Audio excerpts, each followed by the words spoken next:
السلام علیکم پیارے بچوں، امید کرتی ہوں کہ آپ سب خیریت سے ہوں گے۔ آج ہم پڑھنے جا رہے ہیں اسلامیات جماعت پری نہم۔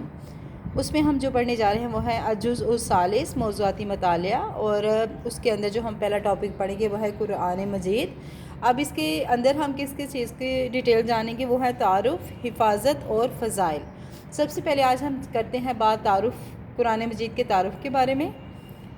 اللہ تعالیٰ نے انسان کو پیدا کیا بے شک، اور اس کے بعد اللہ تعالیٰ نے اس کی جسمانی اور فطری ضروریات کو پوری کرنے کے لیے مادی وسائل پیدا کیے۔ اب یہ مادی وسائل کے بارے میں بات کرتے ہیں کہ یہ ہیں کون سے۔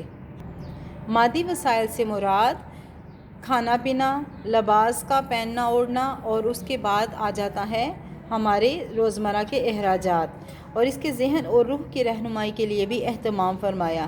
اللہ تعالیٰ نے انسان کو گڈ اینڈ بیڈ ٹچ، خیر اور شر کے بارے میں فرق کرنے کی بھی صلاحیت عطا فرمائی، اور اس صلاحیت کو بھرپور انداز سے بانٹنے کے لیے اللہ تعالیٰ نے اسے ضمیر کی آواز عطا فرمائی۔ اس کے علاوہ اللہ تعالیٰ نے انسان کی رہنمائی کے لیے بہت ساری انبیاء کرام بھی مبعوث فرمائے، اور ان پر کتابیں بھی نازل فرمائی، اور ان کتابوں میں سے ہمارے پاس جو سب سے اہم کتاب ہے وہ ہے قرآن پاک۔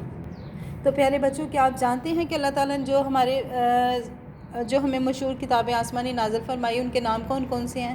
ان کے نام ہیں توراۃ، زبور، انجیل اور قرآن پاک۔ قرآن پاک ایک ایسی کتاب ہے جو اللہ تعالیٰ کی آخری کتاب ہے، اور یہ تمام انسانوں کے لیے ہدایت کا دائمی ذریعہ ہے، اور یہ تمام جتنی بھی آسمانی کتابیں ہیں ان سب کی تصدیق کرتی ہیں۔ اللہ سبحانہ و تعالیٰ نے پچھلی امتوں کے لیے بھی انبیاء مبعوث فرمائے، اور ان پر بہت ساری کتابیں بھی نازل فرمائی، لیکن ان کتابوں میں جو آج تک اپنی کوئی بھی کتاب محفوظ نہیں رہ سکی سوائے قرآن پاک کے۔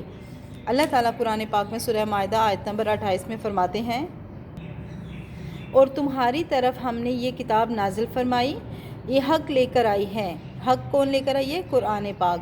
اس سے پہلے جو آسمانی کتابیں آئیں ان کی تصدیق کرنے والی ہے، اور ان کی محافظ اور نگہبان ہے۔